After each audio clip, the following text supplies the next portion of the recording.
আসসালামু আলাইকুম দর্শক, আমি গত ভিডিওতে দেখিয়েছিলাম কিভাবে পিসিতে লাইন দিতে হয় এবং মনিটর অন করতে হয়, অর্থাৎ কম্পিউটার অন করতে হয়, অফ করতে হয়। তো আজকের বিষয় হচ্ছে আমাদের মাউস নিয়ে। এই যে মনিটরে দেখতে পারতেছেন একটা তীরের মতো যে নড়তেছে, এটাকে কার্সর বলে। তো এই কার্সর দ্বারা আমরা কোনো কিছুকে নির্দেশ প্রদান করতে পারি।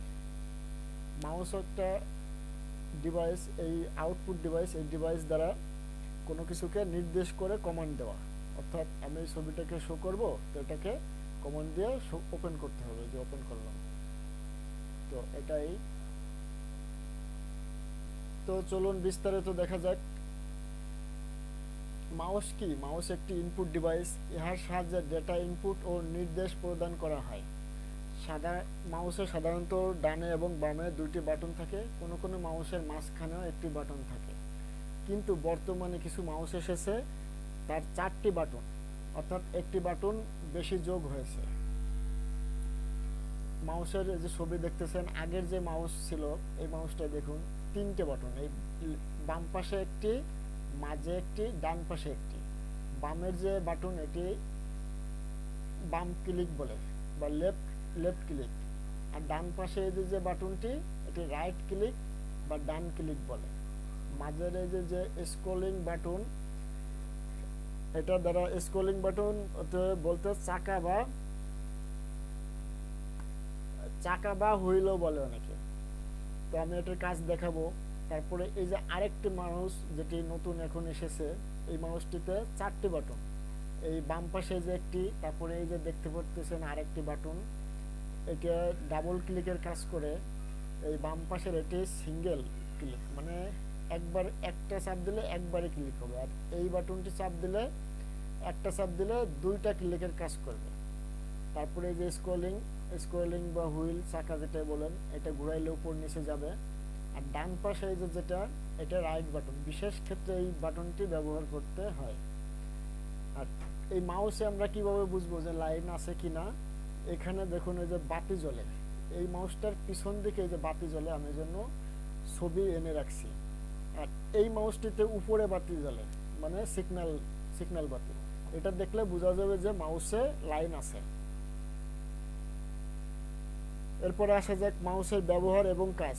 1 নম্বরে থাকতেছে পয়েন্টিং, 2 নম্বরে বাম ক্লিক, 3 নম্বরে ডান ক্লিক, 4 নম্বরে ডাবল ক্লিক, 5 নম্বরে ড্র্যাগিং, 6 নম্বরে স্ক্রলিং। তো আমরা মনিটরে চলে যাই এটা সম্পূর্ণ বিস্তারিত দেখার জন্য।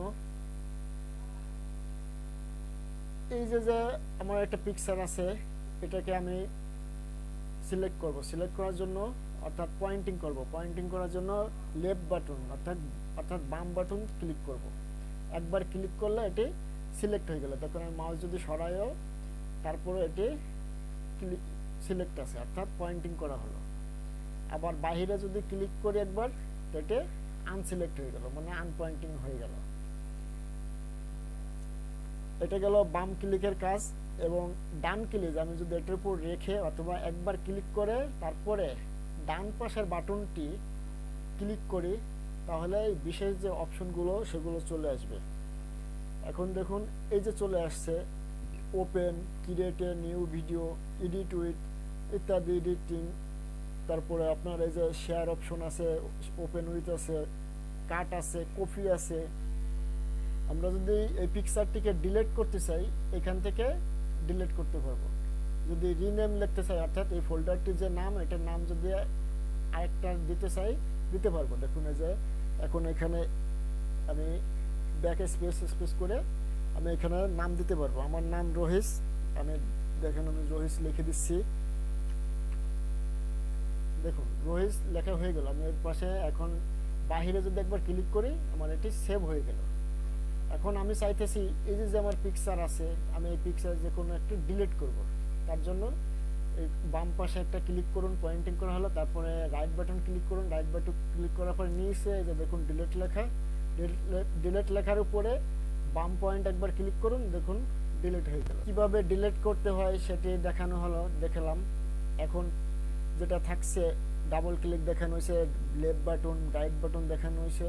এখন দেখাবো ড্র্যাগিং। ড্র্যাগিং অর্থাৎ এখানে আমি আগে পয়েন্টিং করি বা সিলেক্ট করলাম, সিলেক্ট করার পরে লেফট বাটনটা ধরে অর্থাৎ বাম বাটন চেপে ধরে আমি যে কোনো একদিকে এটা মুভমেন্ট করতে পারবো, নাড়াচাড়া করতে পারবো, অথবা এখানে আমি যে কোনো জায়গায় নিয়ে রেখে দিতে পারবো।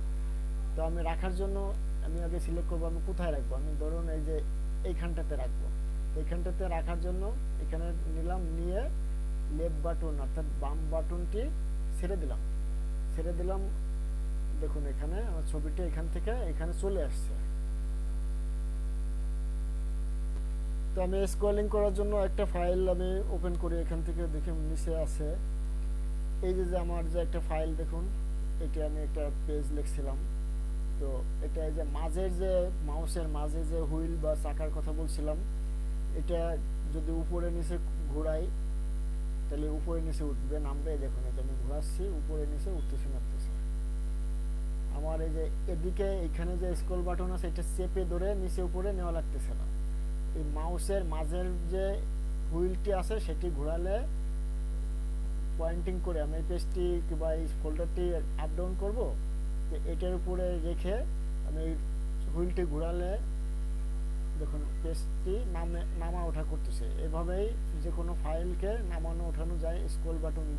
তো দর্শক, আমার ভিডিওটি দেখে যদি সামান্য পরিমাণ ভালো লেগে থাকে তো আমার চ্যানেলটিতে একটি সাবস্ক্রাইব করুন ও একটি লাইক দিন, আর আপনার বন্ধুদের দেখার জন্য সুবিধার্থে ভিডিওটি শেয়ার করে ছড়িয়ে দিন। ভিডিওটি দেখার জন্য সকলকে আমার পক্ষ থেকে আন্তরিক শুভেচ্ছা ও অভিনন্দন।